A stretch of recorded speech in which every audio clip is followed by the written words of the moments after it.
自閉症の子供がおります。賑やかな環境が苦手で、私にも気配がうるさいから近づかないでくれと言います。高校受験を控えているので、静かな環境で勉強させてやりたいと思うのですが、狭い家で物理的に離れることは難しいですし、私もちゃんとやっているのか心配で、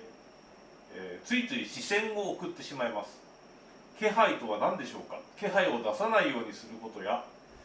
子ども自身が気配を感じないようにすることは可能ですか、という質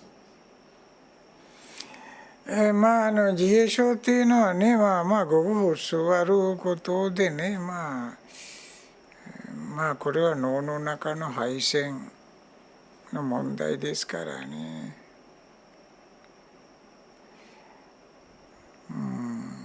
余計なことを考えないで現実の状況を見て、それなりに合わせてみてください。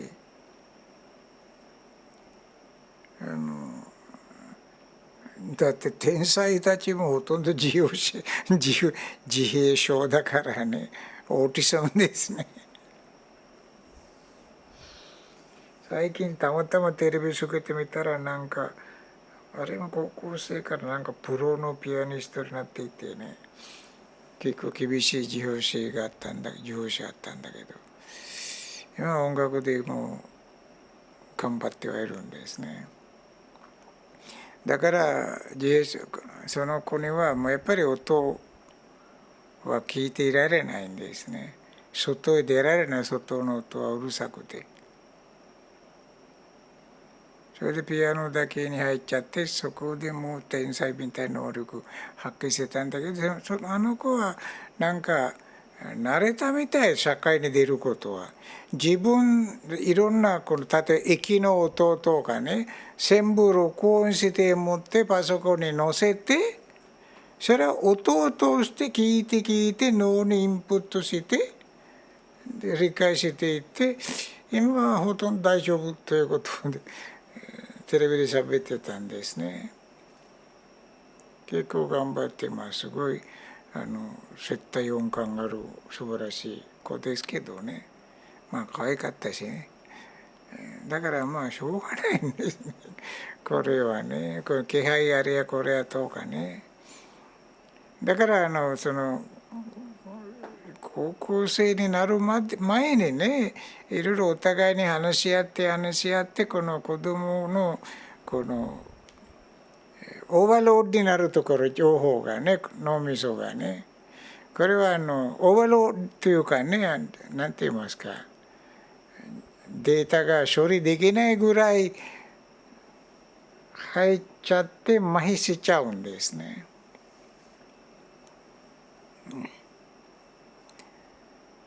だからそこら辺大体ちっちゃい時から頑張った方がよかったんだけど、今更はっていうことないんですけど、よくよくお互い話し合って理解して、どんなところ苦しいか、どうすればいいかとかね。で話し合ってみて頑張ってください。そんなに、大変なことではないんですね。結局はそういう子供がいることを親にも素晴らしく勉強できるんですね。いろんなことをね。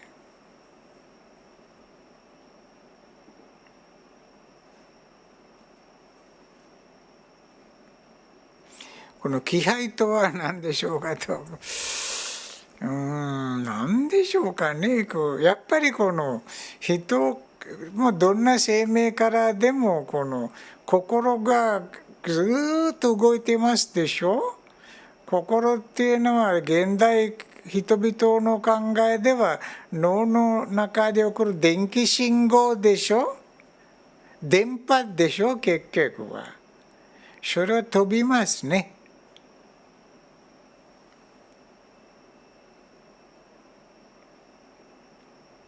だから人がいると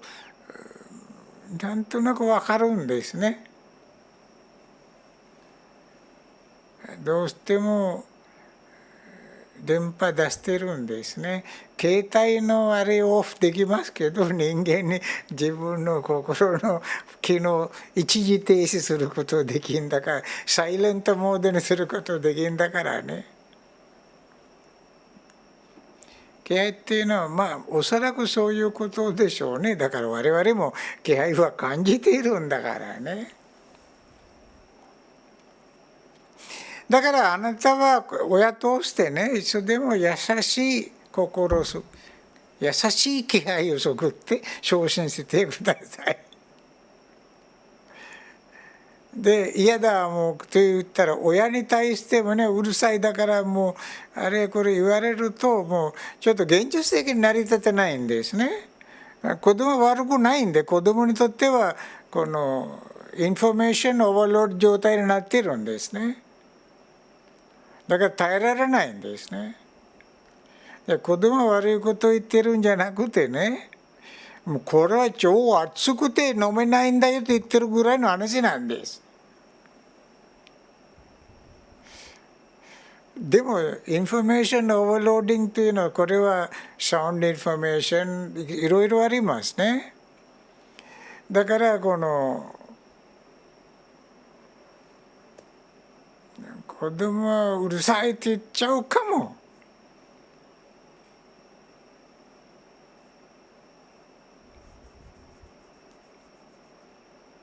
だから両親が密かにドブネズミのように気配感じないようにいるっていう、これは意味がないんです。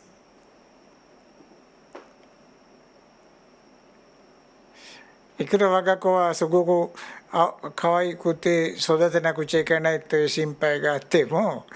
親がまあ子供の問題があるんだからドブネズミの精神でいる必要はないんですね。だからでギャーッと存在感出すんではなくて、話し合ってお互い理解してどんどん自分のインフォメーションから昇進する気配に慣れてもらってください、相手を。それからもうちょっと苦しいんだけどちょっと何回もやると慣れますよとかね、他の人々の気配にも慣れるようにしていく。で気配とは心が昇進するこの電波のことなんですね。だからその電波が脳が発する電波だから、受ける場合を体ではなくて脳が受信するんですね。そうすると相手がこのオーティズムだったら、自閉症だったらいきなりオーバーロードになっちゃうんです。はいね、それで答えたと思いますけどね。はい、ありがとうございます。